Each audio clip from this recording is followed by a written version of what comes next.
Assalamu alaykum, muhtaram televizor ko'rgüchilar. Ko'rib atqaninglar Amerika poytaxti Washingtondan tarqatilib atgan Erkin Asiya radiosining tor televiziyasi. Men Gulchehra. Navbatdagi programmamizda mush bir hafta jarayonida Uyg'urlar haqida radiomizda berilgan bir qism muhim xabarlarni takrorlab o'tamiz. Yaqinqi yillardan buyon Uyg'ur jamiyatida xalqaro ona til kunini xotirlash va bu kunni turli faoliyatlar bilan ahamiyatli o'tkazish ishi umumlashmoqda. Ma'lumki, Birlashgan Davlatlar Tashkilotining Fan madaniyat mahkamasi 2000-yildan boshlab har yili 21 fevral kunini xalqaro ona til kuni qilib bekitgan. İctimai taratqulardan ma'lum bo'lishicha, bu yillik xalqaro ona til kunida Uyg'ur elida ona tilini qo'g'dashni tema qilgan turli shakldagi ommaviy faoliyatlar intayin jonlangan. Egallanishicha, Uyg'ur jamoatchiligi bo'libmi, yosh o'smirlar mumkinchiligi yo'l qo'ygan doirada har xil faoliyatlarni uyushtirib, o'zlarining ona tilini qo'g'dash yo'lidagi kuchli istaklarini ifoda qilgan. Ma'lum bo'lishicha, yaqinqi yillardan buyon Xitoy doiralari chet ellardagi Uyg'ur siyosiy faoliyatchilarining yurtdagi ota-ona, urug'-tuqqan va oila tavobatlarini davomli ta'qib qilib, ularga tahdid solmoqda ekan. Avstraliyadagi Uyg'ur faoliyatchilardan Talg'at Abbosning ayoli o'tgan yili ota-onasini yo'qlash uchun yurtiga borganda Xitoy davlat xavfsizlik soqchilarining og'ir tahdidiga duch kelganligi ma'lum. Talg'at Abbos yaqinda Sidney teatrxonasida o'tkazilgan Chag'an kechiligida oyulduzliq ko'k bayroqni chiqarish orqali Xitoyning o'z oilasi qilgan tahdidiga javob qaytarganligini bildirdi. Amerikadagi Uyg'ur faoliyatchilaridan Ilshad Hasanning singlisi o'tgan yili tutqun qilinib, oila tavobatlari tahdidga duch kelgan edi. Kanadadagi Uyg'ur siyosiy faoliyatchilaridan Mehmet To'xtining qog'liqda yashayotgan 82 yoshlik onasi Tunisa Sodiqmo bu tahdiddan xoli qolmagan. Qurolliq soqchilarning 82 yoshlik mo'mayni soqchixonaga elib berib, 12 soat qorda o'ri turg'izib qo'yganligi ma'lum bo'lmoqda. Uyg'ur Abdunum rayonlik jamoat xavfsizlik nazorati 2015-yili 8-oyda Abdulla Mehmet, İsmail Hasan, Matturdi Qodir, Mehmet Yusuf Matrozi, Hamdulla Emin, Abduqodir Saud qatorliq 6 kishiga tutish buyrug'i chiqargan. Tutish buyrug'ida Uyg'ur Abdunum rayoni va Xitoy o'lka shaharlaridagi soqchi organlaridan aqtirish elib berib, yuqoridagi gumondorlar bayqalsa darhol qo'lga ilish va Uyg'ur Abdunum rayonlik jamoat xavfsizlik nazoratining 5-boshqarmasiga ma'lum qilishni talab qilgan.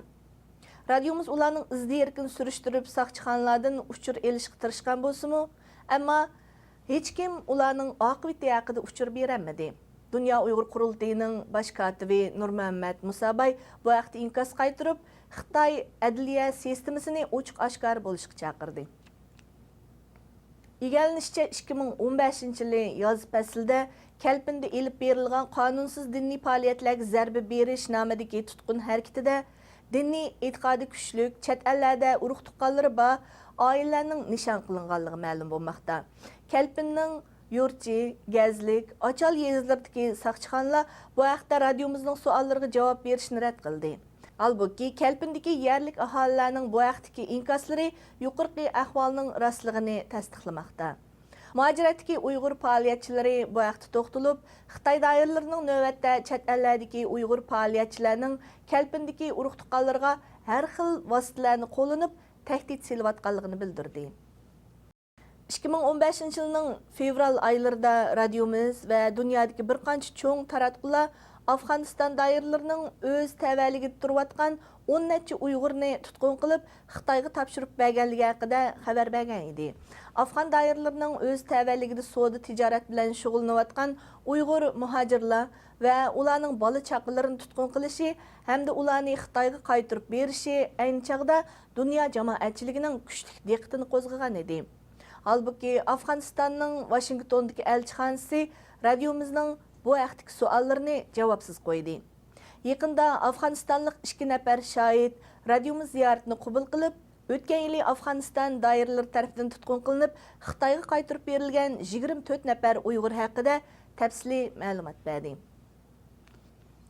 O'tgan yili 31 dekabrda Fransiya muxbiri Ursula Goyter Uyg'urlar haqida yozgan maqolasi tufayli Xitoydan qo'g'langan edi. Uning asli maqolasi fransuz tilida yozilgan bo'lg'ashqa, bu haqda ilgari berilgan xabarlarda mazkur maqoladagi qisman mazmunlar ko'rsatilgandan boshqa to'liq mazmuni yo'ritilmagan edi. Radiomiz yaqinda Ursula Goyrit xonim bilan uning mazkur maqolasi va Uyg'ur masalasi bo'yicha maxsus suhbat o'tkazdi. Ursula Goyrit xonim Baydagi ko'mirkon hujumi terrorlik voqeasi emas dedi.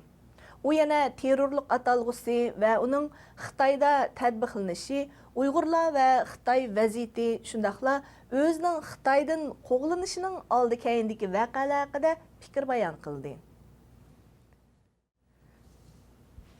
Muhtaram televizor ko'ruvchilar, yuqorida Erkin Asiya radiosi Tor televiziyasining haftalik muhim xabarlar sahifasini ko'rdinglar.